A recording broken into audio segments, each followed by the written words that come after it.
Shalom Bapak Ibu, saudara-saudara yang kekasih dalam Tuhan Yesus Kristus. Kita kembali lagi untuk bersama-sama merenungkan firman Tuhan.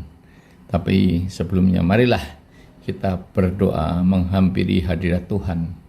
Bapa kami yang ada di dalam surga yang mulia, terima kasih Tuhan jika sampai saat ini Engkau masih memberikan kesehatan, masih memberikan perlindungan, masih memberkati hidup kami hari lepas hari. Tuhan, Kau senantiasa tidak pernah melupakan kami seperti janji-Mu ya Tuhan.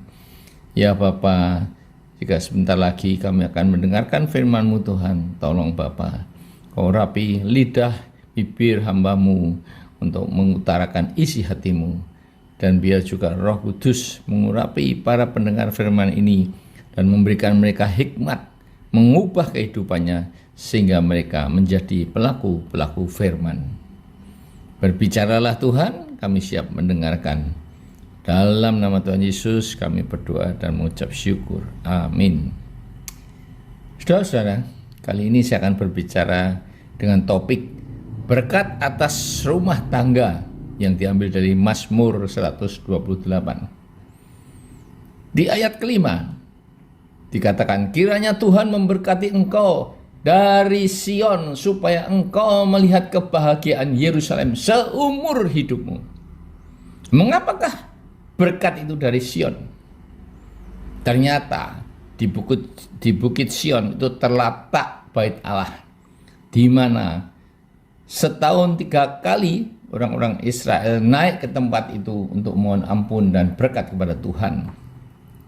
Yerusalem, ibu kota bangsa Israel kuno sejak tahun 1070 sebelum Masehi, artinya adalah pemilik atau pondasi kedamaian ganda. Zaman kekekalan disebut juga dengan turunnya kota Yerusalem baru dalam kitab Wahyu 21. Yusuf dibuat berhasil, Ishak menabur dan diberkati dalam zaman masa kekeringan 100 kali lipat, karena semuanya mereka disertai, dicintai, sehingga diberkati Tuhan. Jadi memang hidup kita ini tergantung sepenuhnya kepada kedaulatan dan hak prerogatif Tuhan. Seperti juga dikatakan dalam Yesaya 55 ayat 9, bahwa sejauh tingginya langit dari bumi, demikianlah tingginya jalanku dari jalanmu dan rancanganku dari rancanganmu. Manusia merencanakan, tetapi Tuhan yang menentukan. Man propose, God dispose. Nah, dalam 1 Samuel 2 ayat 7 dikatakan bahwa Tuhan membuat miskin dan membuat kaya. Ia merendahkan dan meninggikan juga. Nah, ayat 4 mengatakan bahwa berkat itu turun kepada laki-laki yang takut akan Tuhan.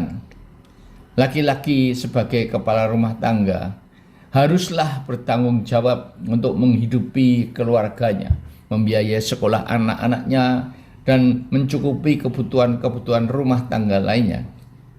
Nah, apakah kehidupannya sesuai dengan ketetapan dan menjadi pelaku firman akan sangat menentukan apakah dia akan diberkati Tuhan atau tidak.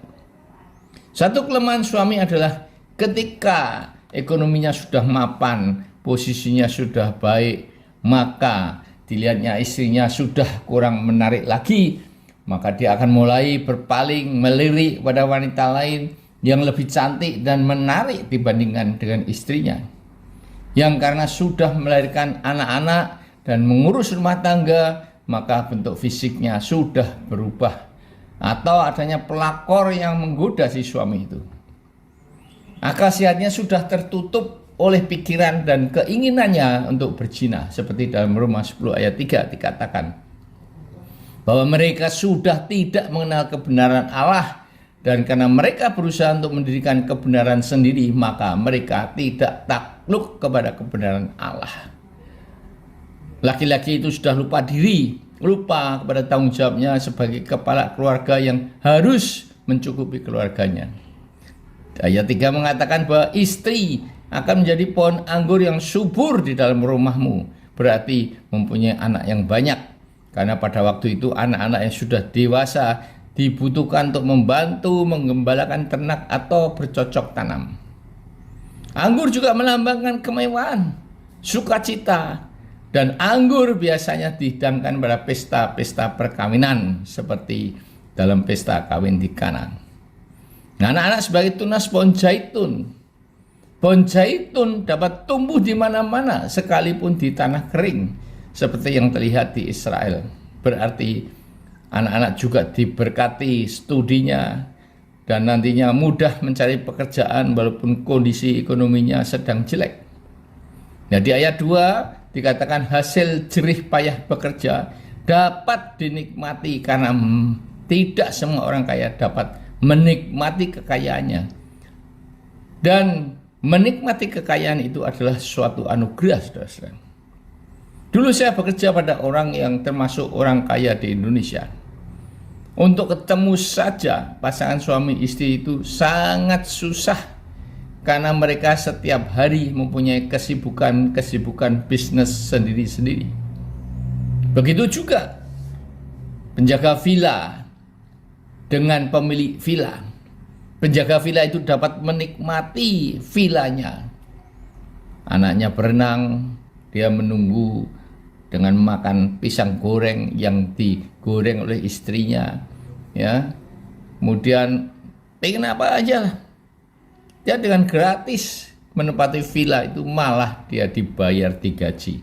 Kalau villanya rusak, dia tinggal menelpon yang punya, direnovasi gratis.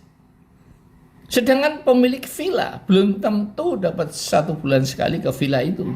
Dia harus mencari uang, ya. Dia harus memikirkan bisnisnya, mungkin harus membayar hutangnya, atau mungkin karena itu keluarganya bisa berantakan karena kurang perhatian, istrinya berjalan sendiri, anak-anaknya kena narkoba dan sebagainya, saudara-saudara. Itulah artinya, belum tentu kekayaan itu dapat dinikmati, karena itu adalah anugerah, saudara-saudara.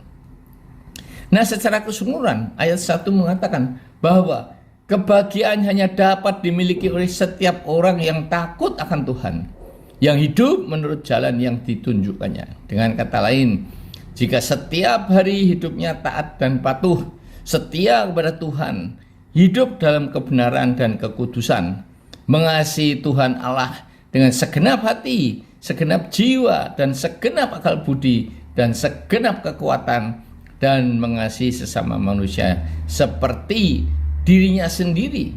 Itulah orang yang dapat merasakan kebahagiaan yang takut akan Tuhan. Nah, sekarang tolong evaluasilah kehidupan rumah tangga saudara masing-masing. Apakah saudara sekeluarga semuanya sudah menyerahkan kehidupan saudara sepenuhnya kepada Tuhan, yang mempunyai rancangan dan kehendak pada setiap manusia? Sebagai suami, saudara sudah hidup kudus, tidak selingkuh, menyayangi istri dan keluarga, dan bertanggung jawab atas kehidupan mereka. Dan sebagai seorang istri dan ibu, apakah saudari juga sudah melayani suami dengan baik, mendukung segala tindakan-tindakan positifnya sebagai leher, tetapi juga memberikan nasihat yang positif untuk mencegah tindakan suami yang dirasakan tidak benar? Apakah ibu juga menyayangi anak-anaknya, merawat dan mendidik mereka agar mempunyai masa depan yang baik? Sebaliknya, anak-anak juga menghormati orang tua dan menjalankan nasihat serta didikan mereka. Buatlah mezbah keluarga, apakah seminggu sekali, sebulan sekali, karena mezbah keluarga selain dapat membantu keakraban dan komunikasi dua arah di antara keluarga, juga terutama karena semua anggota keluarga hidup dalam suatu kesatuan di dalam Tuhan, dan Tuhan sendiri adalah satu-satunya pribadi yang harus kita sembah, harus kita puji, karena Allah bertahta di atas puji-pujian. Terima kasih saudara, haleluya. Semoga Tuhan memberkati kehidupan saudara sekeluarga semuanya.